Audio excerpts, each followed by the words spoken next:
So I'm just really quickly going to talk about, I'm an adopted parent, and we were foster parents to two brothers who were living with separate, when it was determined by the police that it was not safe for these kids to be in their original home anymore, they were living with different families, and so they got to come live together in our family, so that was kind of awesome, right?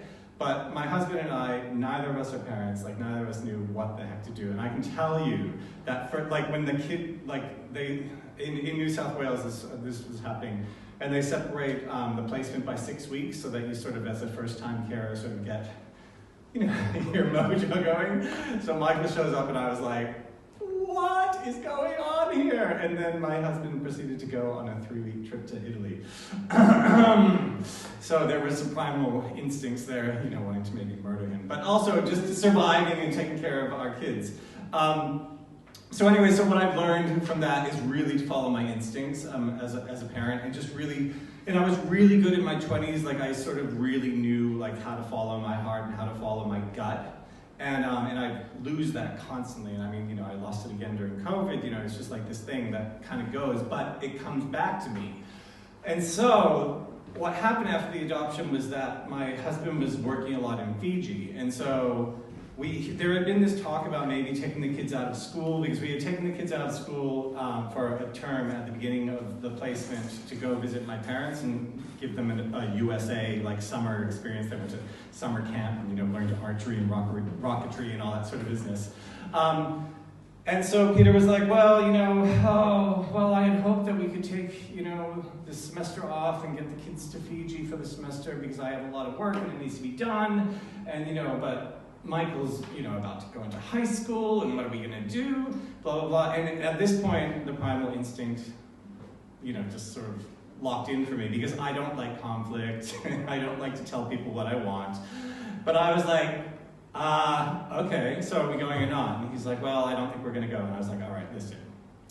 So do you remember when I was in Annie, and we, you know, and the show went up to Brisbane, you said that we were going to move up to Brisbane, and then you just pulled the plug? He's like, no. And I was like, do you remember in 2009 when we were supposed to be moving to LA in 2010? So I went and met with, you know, Ryan Murphy Television and HBO and all those people, and pulled every single thing that I could pull from my career as an actor to get all these incredible meetings, and then we didn't move to LA. And he was like, not really. I was like, so are we moving to Fiji, or are we not moving to Fiji? And it was like late at night at this point. We're sort of like lying in bed. And we also do this thing as guys, well, my husband and I do it, and I do it with my kids, where like we don't actually look at each other. It's like you drive and you sort of look forward and you're like having this heated discussion, because it's like too painful to actually make eye contact, or I'll look in the mirror, you know, like at the end of the bed to talk to him.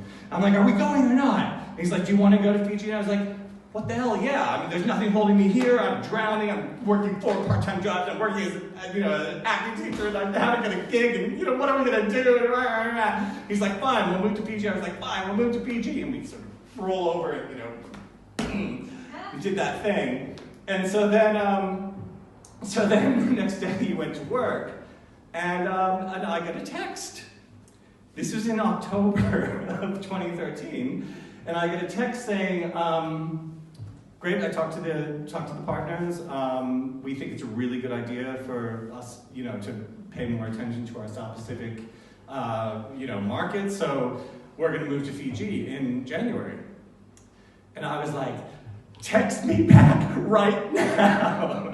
Of course, I didn't have a job. He was in a meeting, and I started to drink, as you do, to sort of like dull those primal instincts.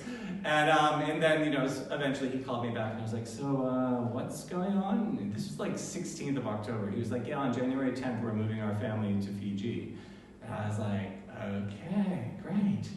And so, believe it or not, we did. But the point of the story is that moving our kids and moving our family to Fiji, which I knew nothing about. I was really nervous because it's a conservative and religious sort of place. Like, you know, how were people going to look at our family with 2 dads and, you know, these 2 kids who weren't biologically ours?